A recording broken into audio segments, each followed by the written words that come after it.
전 유럽이 화마에 휩싸였던 1940년대 유럽 대륙의 상당수를 수축국 세력이 장악하고 있었다. 덴케르크 철수 작전 때 꽁지 빠지게 섬으로 도망친 영국군을 상륙하여 마무리 짓자고 독일군 수뇌부는 수차례 히틀러에게 건의해야 했다. 하지만 히틀러는 열악했던 독일 해군과 해군 병력의 절반 이상이 지중해에 있음에도 강력한 영국 해군을 고려했을 때 본토 상륙은 불가능하다 판단하였다. 심리적 압박과 외교적인 방법으로 항복하게 만드는 방향을 선택하는 히틀러. 수십 가지의 여러가지 항복을 제안하였지만 덴크리크 철수 작전 뒤 한 달여 기간 동안 영국은 휴 다우딩 공군 대장의 지휘 아래 다우딩 시스템이라 불리는 역사상 최초의 지상 방공망 체계를 구축해 놓았고 스피파이어, 타이푼 같은 항공기를 비롯한 전쟁 무기를 충분히 비축하고 있었다. 이에 처칠과 영국 수뇌부는 모든 항복 제안을 거절하였고 7월 4일을 기점으로 히틀러는 영국 공격을 시작한다. 하지만 독일군 병력을 수송할 해군이 문제였다. 반세기가 넘는 기간 동안 영국 해군은 세계를 주무르고 있었고 그 병력의 강력함은 일개 하나의 함대가 모든 전 독일 해군 병력을 상대해도 이길 수 있었던 상황이었다. 독일 해군 수상 함대가 얼마나 형편이 없었던지 영국과의 본격적인 개전 직후 독일군의 수송 함대 제독 레더 제독은 제군들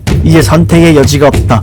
용감하게 싸우고 장렬하게 전사하라 유언과도 같은 전투 명령을 내릴 정도였다. 사실 히틀러가 집권한 이후로 Z 계획이라는 이름하에 해군 재건 작전을 조금씩 해나가고 있었지만 영국 본토 상륙을 위해선 너무나도 느리게 진행되었던 것이다. 그나마 있던 자금과 물자도 전부 유보트 잠수함을 생산하는 데 집중했던 터라 수송함대 건설은 사실상 폐기된 것이나 마찬가지. 그때 공군 총수였던 헤르만 게링이 공군을 이용한 공수부대와 폭격으로 영국을 제압하자 제안하였고 그렇게 시작된 것이 우리가 흔히들 알고 있는 영국 본토 항공전이다. 이때 영국은 말 그대로 처절하게 투쟁을 이어나가게 되는데 4만 명 이상의 민간인이 사망하게 되고 100만 채 이상의 집이 런던에서 파괴되어진다. 가차없는 포격으로 영국은 곧 항복할 것이라 생각했지만 처칠을 선두로 한 영국인들의 결집과 분노는 꺾이긴커녕 불처럼 타올랐다. 민간인들을 스스로 자유소방 방범대를 결성하여 폭격으로 불타오르는 도시를 소화하였고 여성과 노인 모두 공장으로 가 독일 항공기를 격추시켜 총알과 전투기를 만드는 데 자원하였다. 항공기를 조종할 줄 아는 인원을 모집하는데 18,000명의 시민들이 자원 입대하였다. 파일럿들에게 잠은 사치였고 1시간이라도 자면 그건 행운이었다. 자신의 몸이 죽어나는 는 것도 모른 채 수십 차례 독일 공군을 상대하기 위해 수백 명의 파일럿들이 구름 위로 날아갔다. 이들의 투쟁 정신과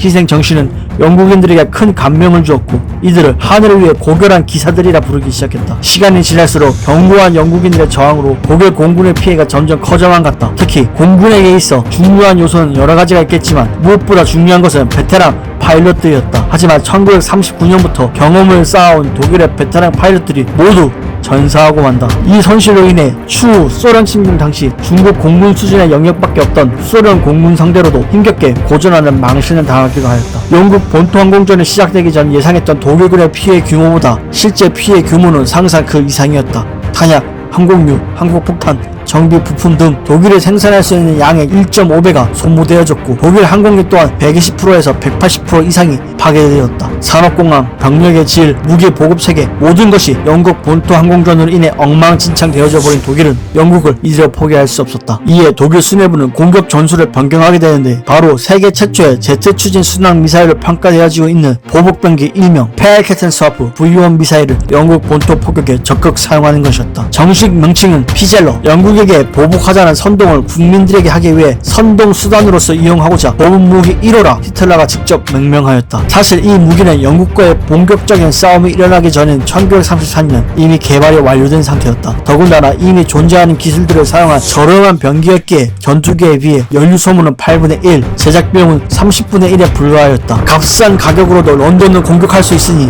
이보다 좋은 선택지는 없었을 것이다.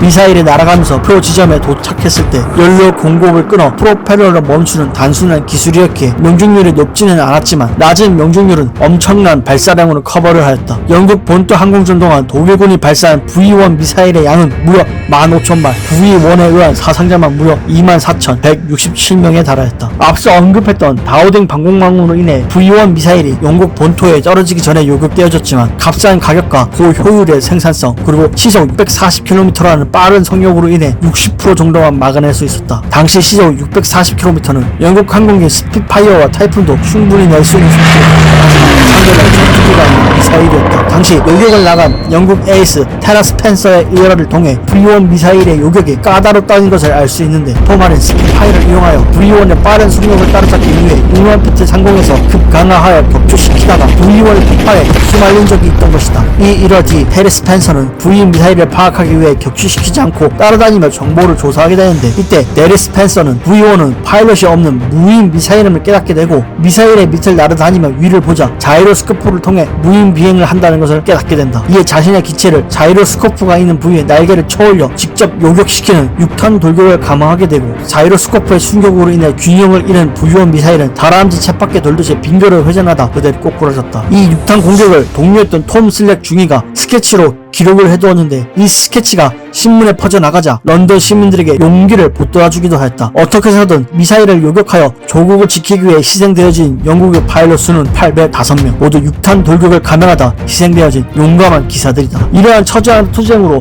스피파이어가 지금까지도 영국의 저항과 의지를 뜻하는 대명사가 되었으며, 일례로 영국과 독일이 합작하여 만든 전투기 유로파이터 타이푼의 이름을 정할 때 의미가 깊었던 스피파이어를 영국이 적극 추천하였으나 독일의 계급품을 물며 적극 반대했다는 이야기가 전해진다. 오늘은 V 미사일 또는 스피파이어 같은 특정 무기에 집중적으로 들여다보기보단 이들과 얽힌 흥미로운 이야기에 집중해 보았는데 어떠셨나요? 시청자분들에게도 흥미롭기를 바라며 이만 영상 마치도록 하겠습니다. 구독, 좋아요 부탁드리며 그럼 이만.